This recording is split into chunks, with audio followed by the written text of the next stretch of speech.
Friends, how are you? Welcome to the 12th episode of Gyani Sharma जी। आज मैंने topic चुना कि पोर्टफोलियो रीअलाइनमेंट कितना ज़रूरी होता है, मतलब मनी मैनेजमेंट के सक्सेस के लिए। और कैसे हम मतलब पोर्टफोलियो अल्फा को ऑप्टिमाइज कर सकें। मैंने मतलब currently I am invested in 248 stocks and managing this many stocks is very difficult. तो मैंने क्या किया, I divided the stocks into 9 equity strategies. My predominantly largest strategy is called VITX 30, followed by aggressive aggregators, passive stars, dream stars, rising stars,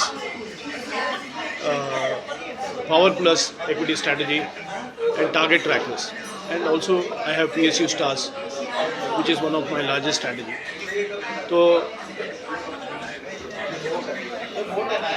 because I'm managing these strategies, tracking them becomes easier. Otherwise, managing 248 stocks is very difficult. Tracking उनका news track करना, financials किधर जा रहे हैं, management में क्या changes है, sector में क्या चेंजेस आ रहे हैं, ये सब ट्रैकिंग भी बहुत मुश्किल हो जाता है। बट हैविंग सेड दैट, मैंने देखा कि having too many stocks is not bad. ये कैपिटल एसेट प्राइसिंग मॉडल को भी देखोगे आप, it says that your number of stocks in a portfolio should be minimal. Focused strategies always deliver a higher alpha. Not necessarily always. I have seen I was managing a strategy called Rise Equity Strategy, which delivered a return of 1098%, मतलब 11 times, which is a well diversified 30 stock equity strategy. इसमें मैंने कैसे किया कि almost 80% of the portfolio weightage was in top 10 stocks. तो आप अगर weightage को मैनेज करोगे, right weightage you give to, like top में ज़्यादा डालोगे, top heavy long tail is a right strategy to optimise your alpha according to मी।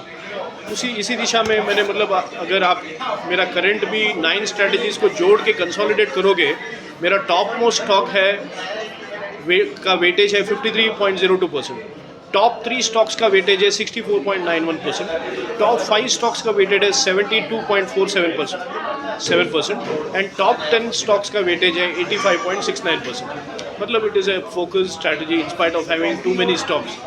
दो 248 stocks are there, the top, it is a top tech, मतलब top heavy strategy and long tail. इसमें क्या होता है, कभी कभी जो टेल है आपका, टेल में मल्टी बैगर रिटर्न आ जाता है, तो automatically you will see that instead of alpha getting diluted, your alpha improves. Alpha generally, because a lot of people may not know what is alpha. Alpha is generally the difference between risk-free return and the return generated by you. तो मान लो कि alpha मतलब risk free return आज 6% है, अगर आपका portfolio 20% deliver करता है तो 14% इज़ अल्फा। तो हमेशा हमको मतलब एक फंड मैनेजर को आपको ट्रैक करना है, तो मैं हमेशा अल्फा को देखता हूँ कितना अल्फा जनरेट कर रहा है फंड मैनेजर। तो consistency of alpha is also very important. तो इसी दिशा में मैंने मतलब नंबर ऑफ स्टॉक्स को आज हमने देखा कि मॉनेटरी पॉलिसी का भी आज अनाउंसमेंट हुआ और RBI continued its accommodative stance, and even the growth numbers which have come is market is has rejoiced. Even I felt we have on the monetary policy front, at least we are on the right track. And as I rightly told initially earlier also, on the fiscal policy front, our framework has not changed for last 30 years, and the sync between fiscal policy and monetary policy is also there. तो political instability जो भी है, हम इसके ऊपर focus करते हैं।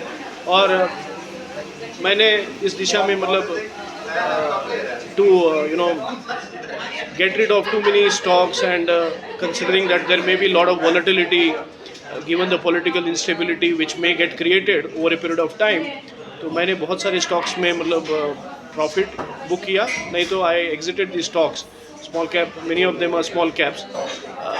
सो I just wanted to consolidate the portfolio and bring the number of stocks down to a certain number. मैंने बहुत सारे स्टॉक्स में ऐड भी किया मैंने आज, मतलब I bought this stocks, I am going to add on a staggered basis. तो मैंने सेल किया बिसिल, J Taparia, GTL, Prakash steel age, Pioneer MB, Mittal lifestyle, SPC, Urja global, Trent हालांकि बहुत अच्छी कंपनी है, Vikas ecotech, Vikas life care, Visagar financial services, Vivanta, VSL, Yes Bank, HDFC bank हालांकि बहुत अच्छी कंपनी है, हम जानते हैं, गोदा गैपकॉन, FCS सॉफ्टवेयर सोल्यूशन भी बहुत अच्छी कंपनी है, FCS सॉफ्टवेयर। लेकिन मैंने मतलब एग्जिट किया अभी, considering the volatility which is going to be there in the market.